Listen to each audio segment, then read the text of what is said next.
हम पनौती अब कोई भाषा नहीं है, जहाँ पर ले जाइए सब पनौती है। मोदी अबिंद हो चुका है, 2014 के बाद से नई बीमारी शुरू हुई है, मोदी अबिंद। उससे पहले लोगों को मोती अबिंद होता था, उसका इलाज आज भी हो रहा है। ये कौन सा बिन है? मोदी अबिंद, इसका इलाज 2024 में हो जाएगा। ऐसा नहीं है। पनौती का मतलब क्या है? मैम आपने पूछा पनौती क्या है, तो वो तो पूरा देश जान गया पनौती कौन है और क्या है। न खाएंगे न खाने देंगे, हम तो कहते हैं कांग्रेस में आओ, खाओ और हमें भी खिलाओ। अच्छा। उनका यही नारा है ये। देखो जी, इंदिरा गांधी जी को एक्सपायर हुए भी आज 40 साल हो गए। अगर वो 40 साल बाद भी इतनी बड़े पनौती है तो भाई उन सब बच के रहो, कांग्रेस से बच के रहो। अगर कांग्रेस ने श्राप दे दिया तो तुम सब गायब हो जाओगे। जनार्दन बोलेगी ना तो सब हिट्टी पिट्टी गायब हो जाएगी। वाह, किसको सरकार बनाएंगे 24 में? अब वो तो पब्लिक बताएगी। पनौती का मतलब क्या है? पनौती का मतलब नहीं नहीं, I don't know about that. ऐसा प्रधानमंत्री नहीं चाहिए जो चाय पकौड़े के बेचने की बात करे, हमें चाहिए जो IIT बनाए, एम्स बनाए, इसरो बनाए, IIM। और दूसरी को इंदिरा गांधी को जो लोग कह रहे हैं ना पनौती, तो उनको ये बता दूं इंदिरा गांधी के राज में इंडिया फाइनल लेके आई थी, वर्ल्ड कप जीत के आई थी, तो वो पनौती तो हो नहीं सकती। उनके जन्मदिन को लेकर लोग पनौती बता रहे हैं, तो वो पनौती कहाँ से हुई? उनके टाइम में तो लेके आई, मनमोहन जी के टाइम में भी लेकिन कम से कम उनमें ज्ञान तो था, ये तो उनसे भी गए गुजरे हैं। तो इनकी आंखों में चश्मा लगा हुआ है क्या? किसी के टाइम में 5 करीब एशिया कप और वर्ल्ड कप हुए हैं, एक भी अगर कोई बता दे कि जीती है तो मैं मान जाऊंगा। मैं उन्हें पनौती नहीं कह रहा हूँ, मैंने आपको पहले बताया, उनको बोलूंगा तो वो मुझे जेल डाल दें, क्या पता। लेके आऊंगा स्विस बैंकों में जो जमा है इतना पैसा आ जाएगा कि हर एक के खाते में 15-15 लाख पहुंच जाएगा। बाद में उसे कह दिया कि जी ये तो जुमला है। 2 करोड़ नौकरी प्रतिवर्ष दूंगा, बाद में कह दीजिए पकौड़ा बेचना जो है वो तो रोजगार है, किसका चला दूं।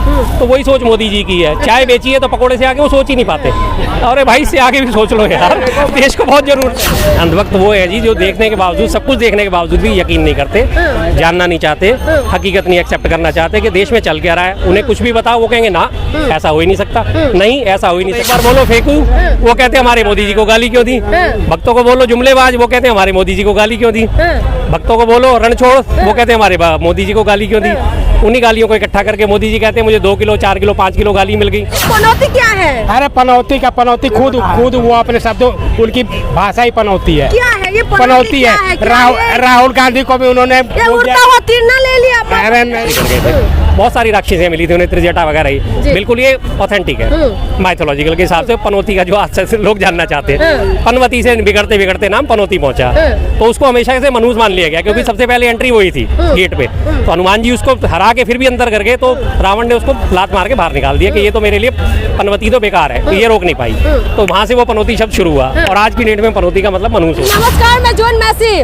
इस वक्त हम लोग दिल्ली में मौजूद है, लेकिन राजस्थान में जो चुनावी रैली चल रहा है उसमें 12 पलटवार चल रहे हैं। उसमें आगे पनौती की एंट्री, और जब पनौती की एंट्री हो गई तो राहुल गांधी के पास पहुंच गया नोटिस। चलिए हम लोग इसमें जानते हैं कि लोग क्या सोचते हैं, क्या चुनाव आयोग एक तरफा कार्रवाई कर रहे हैं या पूरा बराबर ही कर रहे हैं। चलिए हम लोग जान लेते हैं। सर क्या लग रहा है, चुनाव आयोग ने नोटिस भेज दिया है राहुल गांधी के पास? एक तरफा कार्रवाई है।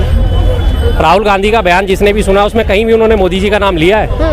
उन्होंने सिर्फ एक बोला कि हमारे लड़के बहुत अच्छा खेल रहे थे, लेकिन उसके बाद स्टेडियम में एक पनौती आ गए और उसके बाद हम हार गए। कहीं कोई नाम लिया गया? अब चोर की दाढ़ी में तिनका, लोग समझ गए अपने आप। भक्तों को तो एक बार बोलो फेंकू, वो कहते हैं हमारे मोदी जी को गाली क्यों दी। भक्तों को बोलो जुमलेबाज, वो कहते हैं हमारे मोदी जी को गाली क्यों दी। भक्तों को बोलो रण छोड़, वो कहते हैं हमारे मोदी जी को गाली क्यों दी। उन्हीं गालियों को इकट्ठा करके मोदी जी कहते हैं मुझे 2 किलो 4 किलो 5 किलो गाली मिल गई। तो भाई एक बार भी नाम लिया क्या? किसी ने भी नाम लिया? विपक्ष में किसी ने भी एक बार भी बोला कि हाँ मोदी जी पनौती? इस बात को किसी ने नहीं बोला ना, हमने भी नहीं बोला, हम भी नहीं बोलते। हम कैसे कह सकते हैं हमारे प्रधानमंत्री, हम तो पनौती नहीं कहते उन्हें। लेकिन अब समझने वाले समझ गए तो इसमें हम क्या करें। पनौती क्या है और ये अनभक्त कौन है ये? अच्छा देखिए जी, पनौती तो वैसे मैं आपको बिल्कुल एक इसका वो बताता हूँ प्रॉपर। रामायण एंट्री कर गए थे, बहुत सारी राक्षसियां मिली थी उन्हें, त्रिजटा वगैरह ही। बिल्कुल ये ऑथेंटिक है माइथोलॉजिकल के हिसाब से। पनौती का जो आज से लोग जानना चाहते हैं, पनवती से बिगड़ते बिगड़ते नाम पनौती पहुंचा, तो उसको हमेशा से मनुष्य मान लिया गया क्योंकि सबसे पहले एंट्री वही थी गेट पे। तो हनुमान जी उसको हरा के फिर भी अंदर कर गए, तो रावण ने उसको लात मार के बाहर निकाल दिया कि ये तो मेरे लिए पनवती तो बेकार है, ये रोक नहीं पाई। तो वहां से वो पनौती शब्द शुरू हुआ और आज की डेट में पनौती का मतलब मनुष्य होता है। मनुष्य होता है। अच्छा ये तो हो गए पनौती। अनभक्त कौन है? अंधभक्त वो है जी जो देखने के बावजूद, सब कुछ देखने के बावजूद भी यकीन नहीं करते, जानना नहीं चाहते, हकीकत नहीं एक्सेप्ट करना चाहते कि देश में चल क्या रहा है। उन्हें कुछ भी बताओ वो कहेंगे ना ऐसा हो ही नहीं सकता, नहीं ऐसा हो ही नहीं सकता। उन्हें कहो कि ईडी विपक्ष के नेताओं पर ही छापे डाल रही है लगातार। वो कहेंगे नहीं, ऐसा हो ही नहीं सकता। उन्हें कहेंगे कि जी तो हमारी पार्टी में भ्रष्टाचारी भरे पड़े हैं, बीजेपी में भ्रष्टाचारियों को संरक्षण दे रही है। वो कहेंगे नहीं, ऐसा हो ही नहीं सकता। वो कहेगा जी 2 करोड़ नौकरी का रोजगार का वादा करा था। हाँ दे तो दी, 71,000 का नियुक्ति मेला लगाया तो था। कहाँ 2 करोड़, कहाँ 71,000 नियुक्ति मेला लगाया था। वो भी क्यों, किन के लिए? जो ऑलरेडी बंदे पास आउट कर चुके थे। तो हर चीज उनको जो आप समझाओगे वो कहेंगे ना, ऐसा हो ही नहीं सकता, ऐसा हो ही नहीं। बिल्कुल नहीं मानते ना, इसीलिए तो कहते हैं उनको अंधभक्त है। अच्छा। जो अंधे हो जाते हैं। अंधे सूरदास भी चीजें थे, लेकिन कम से कम उनमें ज्ञान तो था। ये तो उनसे भी गए गुजरे हैं। तो इनकी आंखों में चश्मा लगा हुआ है क्या? मोतियाबिंद हो चुका है। 2014 के बाद से नई बीमारी शुरू हुई है, मोतियाबिंद। उससे पहले लोगों को मोतियाबिंद होता था, उसका इलाज आज भी हो रहा है। ये कौन सा बिन है? मोतियाबिंद। इसका इलाज 2024 में हो जाएगा। अच्छा, इलाज करने वाले 24 में? हाँ जी, कांग्रेस और उसका इलाज होगा सर? कांग्रेस और इंडिया अलायंस जो है अपना संगठन हमारा सत्ता में आएगा, उसके बाद ये सारे मोतियाबिंद वाले जितने मरीज इनका सबका इलाज हो जाएगा। अच्छा सर, ये बता रहे हैं कि मोदी जी तमाम जो वादा दावा तो ये कर ही रहे हैं, लेकिन आपको क्या लग रहा है कि 24 में इनका जो वादा 450 रुपए का सिलेंडर का वादा राजस्थान में जो कर रहे हैं, तो आपको लग रहा है कि केंद्र की जब चुनाव होगा तो ऐसा कोई वादा लेके आएंगे आप लोग? हर बार लेके आते हैं वादे, पूरे कौन से करते हैं? एक भी वादा तो आज तक इन्होंने पूरा नहीं करा। काला धन लेके आऊंगा, स्विस बैंकों में जो जमा है इतना पैसा आ जाएगा कि हर एक के खाते में 15-15 लाख पहुंच जाएंगे। बाद में उसे कह दिया कि जी ये तो जुमला है। 2 करोड़ नौकरी प्रतिवर्ष दूंगा, बाद में कह दीजिए पकौड़ा बेचना जो है वो तो रोजगार है। भाई अगर तुमने दुकान में चाय बेची है, तुम कहते हो कि मैं चाय वाला था, तो एक चाय वाला पकौड़े से आगे बेचने से क्या सोच सकता है? हमें ऐसा प्रधानमंत्री नहीं चाहिए जो चाय पकौड़े के बेचने की बात करे। हमें चाहिए जो IIT बनाए, एम्स बनाए, इसरो बनाए, IIM बनाए, विज्ञान की बातें करें। लेकिन वही वाली बात है ना, एक बहुत पुरानी, मैं आपको उदाहरण देता हूँ कि एक बार हुमायूं जो है जंगल में फंस गया था बहुत बुरी तरह। तो उसकी जान, उसको प्यास लग रही थी, उसकी जान एक मश्क होते हैं, मश्के जो पानी लेके उनको पिलाते थे, उसने बचा ली। तो उसने बोला कि हाँ भाई अब तेरे को बता, तूने मेरी जान बचाई, तुझे क्या चाहिए? उसने कहा मुझे 1 दिन का राजा बना दो। तो उसने 1 दिन का राजा बनते ही ना सबसे पहले क्या करा, चमड़े के सिक्के चला दिए।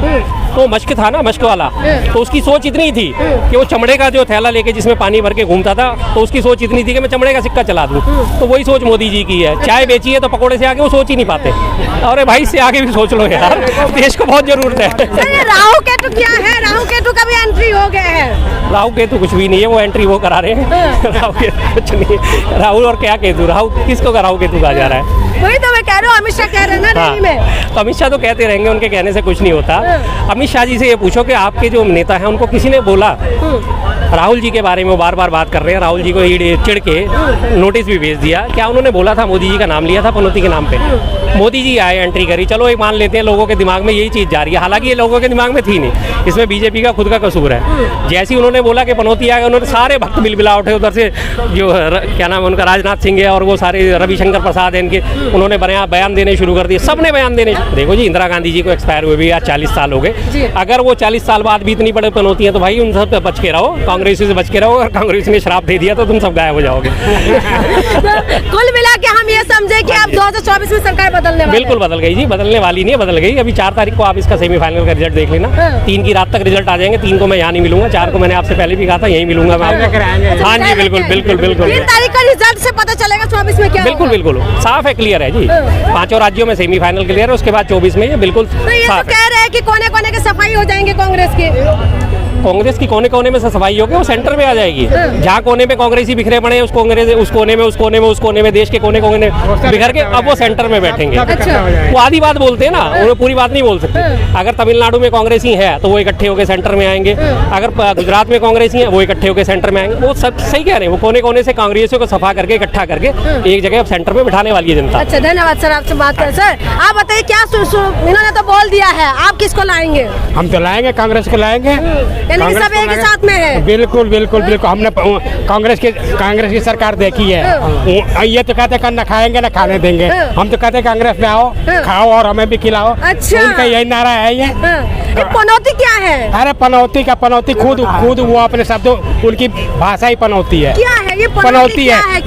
राहुल गांधी को भी उन्होंने ले लिया। अरे नहीं, कुछ भी नहीं लिया। राहुल गांधी ने भी ऐसे जब भाषण दे रहा था ना संसद में, तो उसने बयान दिया कि अब माइक बंद को, तो हमारा भाषण खत्म हो गया। तो उसको बोल के हमें जो है आंख मार रहे हैं। ये तो इनकी अपनी अपनी भाषा है भाई, सोचने की अपनी अपनी भाषा है। का मतलब समझाइए थोड़ा सा। बता तो दिया भाई साहब ने। आपके हिसाब से क्या है? हम पनौती है, कोई भाषा नहीं है। जहाँ पर ले जाइए सब पनौती है, कोई भाषा नहीं है। पनौती का मतलब क्या है? है? नहीं मैम, आपने पूछा पनौती क्या है, तो वो तो पूरा देश जान गया पनौती कौन है और क्या है। और रही दूसरी, वो इंदिरा गांधी को जो लोग कह रहे हैं ना पनौती, तो उनको ये बता दूं, इंदिरा गांधी के राज में इंडिया फाइनल लेके आई थी, वर्ल्ड कप जीत के आई थी, तो वो पनौती तो हो नहीं सकती। उनके जन्मदिन को लेकर लोग पनौती बता रहे हैं, तो वो पनौती कहाँ से हुई? उनके टाइम में तो लेके आई, मनमोहन जी के टाइम में भी लेके आई।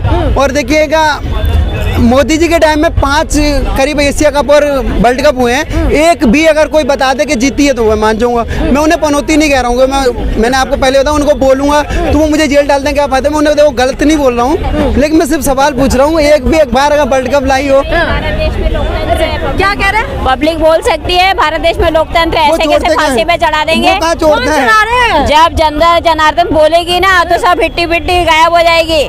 वाह, किसको सरकार बनाएंगे 24 में? अब वो तो पब्लिक बताएगी। पनौती का मतलब क्या है? पनौती का मतलब क्या नहीं है? नहीं, I don't know about that. पनौती इनका नहीं पता। जय भारत, जय हिंद। अच्छा सर, आज ना मोहन भागवत ने एक बयान दिया है, वो कह रहे हैं कि हिंदुओं के कोने कोने में जाके हिंदुओं को इकट्ठा करो, हिंदुओं के साथ संपर्क करो। वो किस नजर से देख रहे हैं? फिर वही सांप्रदायिकता, इनका ध्रुवीकरण हमेशा की तरह से। इनके पास मुद्दा क्या होता है लड़ने के लिए? पाकिस्तान, हिंदू मुस्लिम, और उसके बाद बस वो 370 और राम मंदिर। इसके अलावा इनके पास मुद्दा है क्या लड़ने के लिए? काम के मुद्दे पे कभी वोट नहीं मांग सकते, तो कभी आरएसएस का बयान आता है, कभी बीजेपी वालों का बयान आता है। हिंदुओं को कोने कोने से इकट्ठा करो, हिंदू कोने कोने से क्या इकट्ठा करके कर लोगे? क्या क्या करेंगे आप? हिंदू हर भारत के कोने कोने में बसे हुए रह रहे हैं, उन्हें और क्या इकट्ठा करना है? कौन उन लोगों को कह रहे हो कि आप जाके मिलो उनसे? मैं हिंदू नहीं हूँ, मुझसे लोग नहीं मिल रहे, या ये हिंदू नहीं है, यहाँ पे मैक्सिमम हिंदू खड़े होंगे, कम से कम 80% तो भारत की आबादी हिंदुओं की है।